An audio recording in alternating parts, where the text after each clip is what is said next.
Kohalayamla, Yahweh Bahasham, Yahweh Shai, Bahasham, Rahawah Chakadash. Alright, peace and salutations to the hopefully elect. Alright, double honor to the elder apostles of GMS who rule well teaching this truth. Alright, let's get into it. I'm your brother Tasab and Yahweh, and I'm about to start this lesson is edifying. I said about a month or so ago that this is going to be an unusually violent summer. Alright, so what I'm about to show you in the video is pretty much like just clips, you know, speaking on this prophecy, man, and this is a warning. Alright, let's get it. Let's say fair use, fair use. Days now, we've been reporting on a heavy storm damage in the Midwest, including at least 10 deaths blamed on the weather in Indiana, Ohio, and West Virginia. Our Tom Hansen is there tonight in central Indiana, which has seen historic flooding. Indiana can't catch a break as flooding continues to inundate parts of the central and southern regions of the state. So far, more than a foot of rain has fallen over the past week, leading to the worst flooding in more than 100 years. In Noblesville, just north of Indianapolis, the White River crested at its highest level ever, just below 25 feet, sending torrents of floodwater crashing through the town. Across the state, more than 100,000 people are still without power, including Thomas Davis, who had to be rescued from rising water around his home. The front yard was all underwater. That was all underwater. Officials say at least 7 people died in Indiana in storm-related incidents, including 58-year-old Stephanie Jo Sally, when floodwaters swept her car off the road. And Tony, take a look behind me. The surging river water is so powerful, it is causing this bridge to partially collapse. Authorities believe the bridge could completely fall into the river at some point soon, and the mayor here believes that the damage to this community alone could top at least $1 billion, Tony. Are right now first. Well, just as we're looking at that forecast, so many people are cleaning up from the historic flooding that hit the area last week. And this includes many businesses that are located along the White River. Samantha Johnson this afternoon back in Hamilton County today, checking in on some of the areas hardest hit. This week, the Carmel Equestrian Center is all hands on deck, drying out and cleaning up. Rubbing buckets, collecting, pulling out wet stuff. Owner Kathy Arnold says Carmel Fire helped evacuate about 24 horses early Saturday morning. Kathy had to leave too. Kind of like a movie, like you were watching yourself in a movie and you're just walking toward, a row of people and all the flashing lights and trailers and it's raining. And so everyone made it out safely, even the chickens, and about half the horses will be back on Wednesday. It'll definitely feel more normal. It just feels so empty. Up in Noblesville, Schwartz's Bait and Tackle is open. We were there as crews salvaged whatever they could ahead of swelling waters on Friday, and now they're drying out. Family owned since 1979, they lost a couple picnic tables out back, and the floors need cleaned, but the doors are open. And the owners tell me, thanks to all the help, they actually don't need any more, and they want us to help other people instead. Just about a mile down the river, we've got a bunch of people in today helping us out. The White River Canoe Company is in cleanup mode too. It's quite the undertaking. We've been at it since Friday. That's when they raised hundreds of canoes and close to 1,000 tubes to higher ground. God bless the people that work for us. You can see the large dumpster. The water level right there was about chest high on me. The equipment is safe, and now the work is just getting everything cleaned up because no rentals are going out this week. Nobody has any business being on the water at this time. These guys hope to be back to normal and back on the water for Labor Day. We have 6 cases where an individual, black, died under mysterious circumstances seemingly related to a self-inflicted death. But there's no proper investigation according to members of the family, members of the community, and in some cases, members of law enforcement. But in this case, you have a family who is not saying anything right now contrary to the chief's investigative conclusion or the detective's investigative conclusion from the press conference. You do not have an ambiguous investigation. You have an investigation that seem to assess at least surveillance footage, giving that information to the public.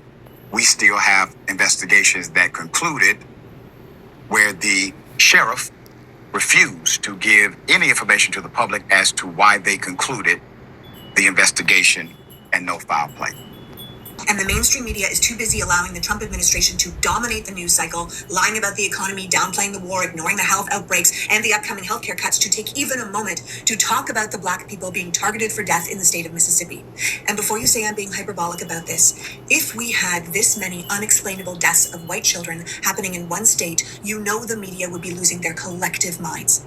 One beautiful white girl was by an undocumented immigrant, and the Republican Party ran their entire election and then wrote an aggressive immigration bill in her name. But we are watching black person after black person after black person lose their lives under unexplained circumstances, many of them being found struck in trees, and no foul play is being called by the police or the medical examiner or any investigative reporters. I need you to stay with me on this because I understand this is very uncomfortable, but it is essential that we understand what is really happening, especially if you look like me or you live in the South or you have a family member or you yourself are in law enforcement. When someone black ends up for no discernible reason in questionable circumstances with no indication the victim was suicide, that's what's called lynching. But when this happens in a state that refused to pass a standalone anti-lynching bill in 2026, the state that didn't ratify the 13th Amendment, formally abolishing slavery, until 1995, 130 years after it was passed by Congress, and didn't even make it official until 2013 because of a clerical error, when this kind of thing happens in the state that recorded more lynchings than any U.S. state between 1882 and 1968, with at least 581 documented racial terror, the only state that banned Sesame Street because they didn't like white and black children being shown playing together, then you start to see a pattern and a major problem. The adults in charge of Mississippi seem determined to keep their generations of hate and division going strong, and people are dying because of it.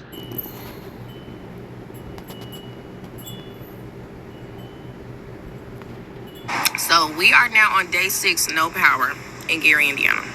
Yes, my grandmother still has a tree on her roof because her insurance said they are not going to cover a natural disaster.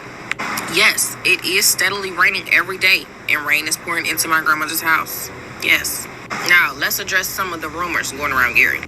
It is in fact true that in Highland, Indiana, a Caucasian woman approached road workers trying to assist, and with her and brandized her weapon and told him to get out of there, and nothing was done. Look at this pitch. Everyone's like, oh, how dark is it? How dark is it in Gary, Indiana, right? This is how dark it is. We're gonna be all right. It's literally gonna be fine. I'm Aja. This is Carter, and we are still in the mother dark. It's been 8 days, no power. As you may not know, last night got really crazy. There were a lot of pew-pew shots right outside of my mother's door. We actually just heard some coming in. So guess what we did? We went to Bass Pro Shop and got some. It's like a horror movie out here. We've got helicopters everywhere. The roads are parking lots. It's like we're all trying to exit town, and there's no gas, no power, nowhere to go.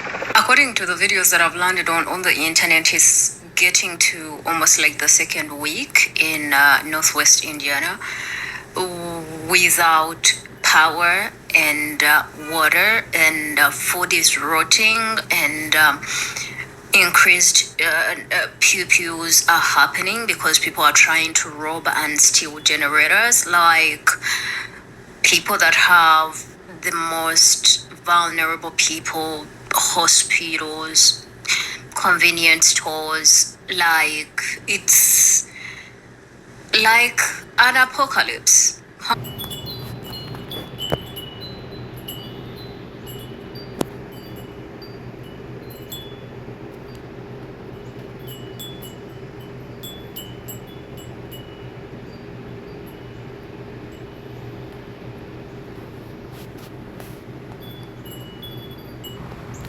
"99 large wildfires are burning out of control across the United States. We are still at National Preparedness Level 5, the absolute maximum.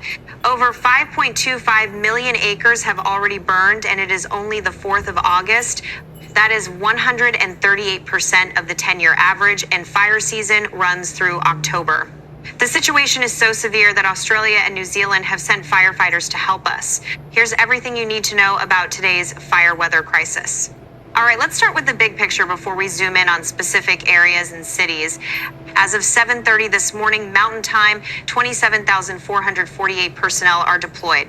That includes 583 ground crews, over 1,500 engines, and 168 helicopters. 26 Type 1 incident management teams are committed the highest level of national wildfire management, and yet the fire is still winning in many places. Here's why the weather is simply relentless.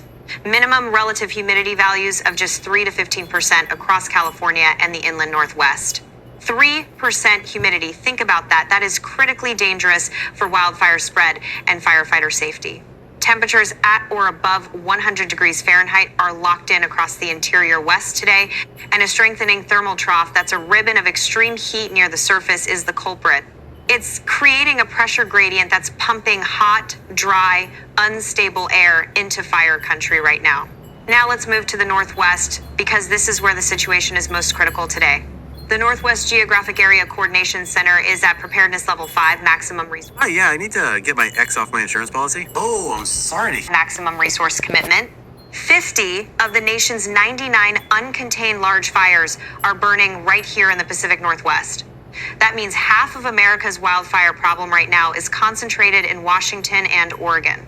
And folks, if you are in the Spokane, Washington metro area, please pay close attention right now. The city of Spokane is surrounded, and I do not use that word lightly, by 3 simultaneous wildfires. The Old Trails Fire is burning just 3 miles to the west of downtown Spokane right now.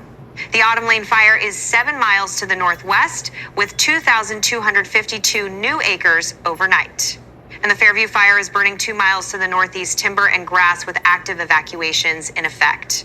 All 3 fires have mandatory evacuations, area closures, road and trail closures in effect this morning. Large wildfires are burning across the United States right now, and 2026 is already the worst fire year on record. 7.2 million acres gone. That's 169% of the 10-year average, and it's only mid-August. Tonight in Washington state, a fire the size of a small country is burning just 30 miles from Leavenworth.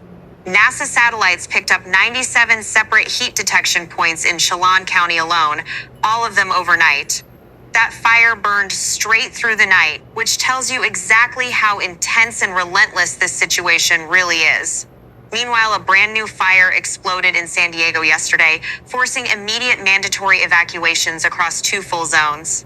And down in New Mexico, a fire near Santa Fe is exhibiting what we call extreme fire behavior, long-range spotting. That means burning embers are being lofted miles ahead of the main fire, igniting entirely new spot fires downwind. My goodness, this is an action-packed and deeply serious fire weather situation from coast to coast today. And the weather setup, the heat, the wind, the low humidity is not letting up anytime soon, according to the latest NWS guidance. So let's get right into it and break this all down region by region. We're going to start in Southern California and work our way north and east across the entire country.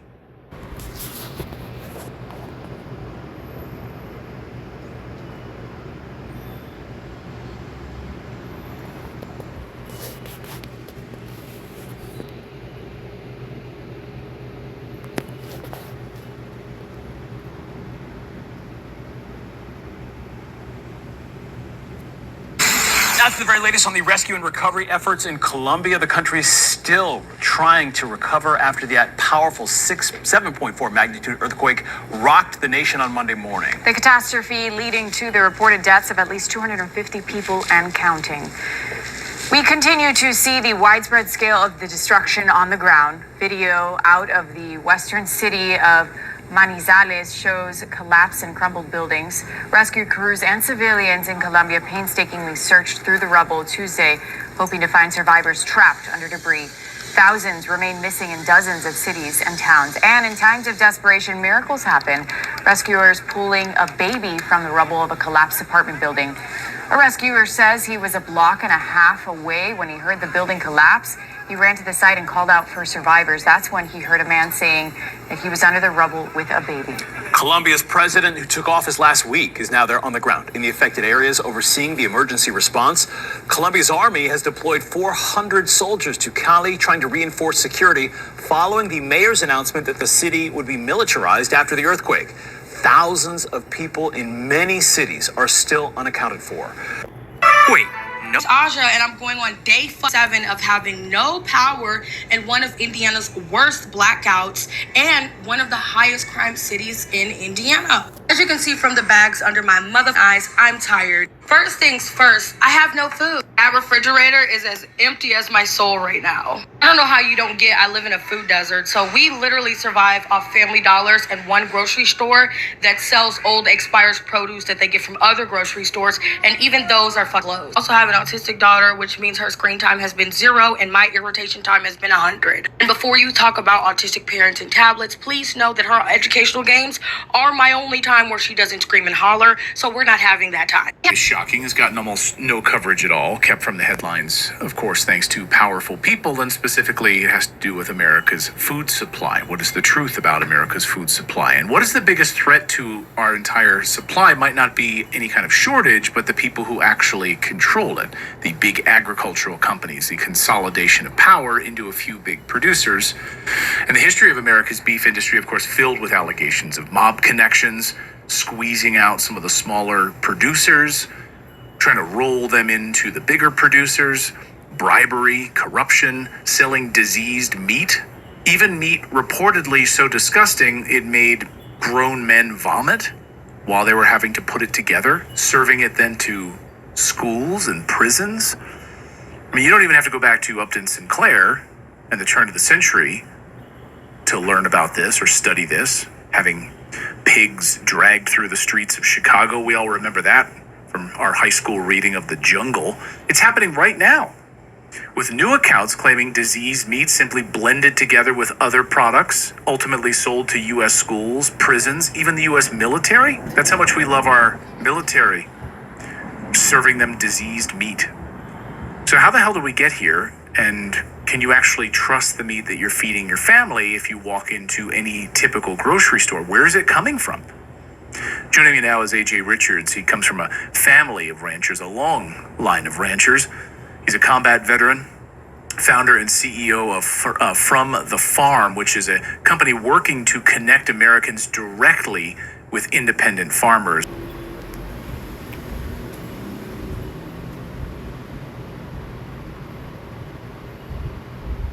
The Ebola outbreak in the Democratic Republic of Congo continues to worsen, with the number of confirmed cases climbing to over 4,500.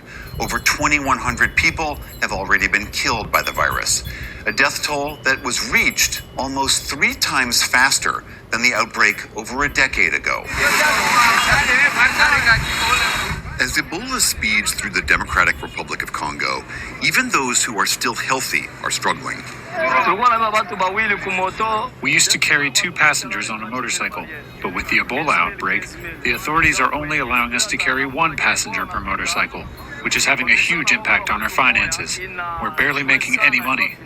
Cyclospora still wrecking summer fun across America. I started having really bad stomach pain and really bad nausea. The parasite leaving its prey with aches at best and at worst, severe stomach illness. It was just all bad, and I do not wish that on my worst enemy. But this morning, experts say new CDC numbers are signaling a downward trend in the months-long Cyclospora outbreak. The agency confirming more than 15,700 cases of cyclosporiasis since May 1st, and says it's looking into another nearly 12,000 potential cases, some of which federal officials say are linked to the recalled iceberg lettuce supplied by Taylor Farms. And while those numbers surpass last year's tally of 1,180 cases for a similar time frame, medical professionals are cautiously optimistic. Curves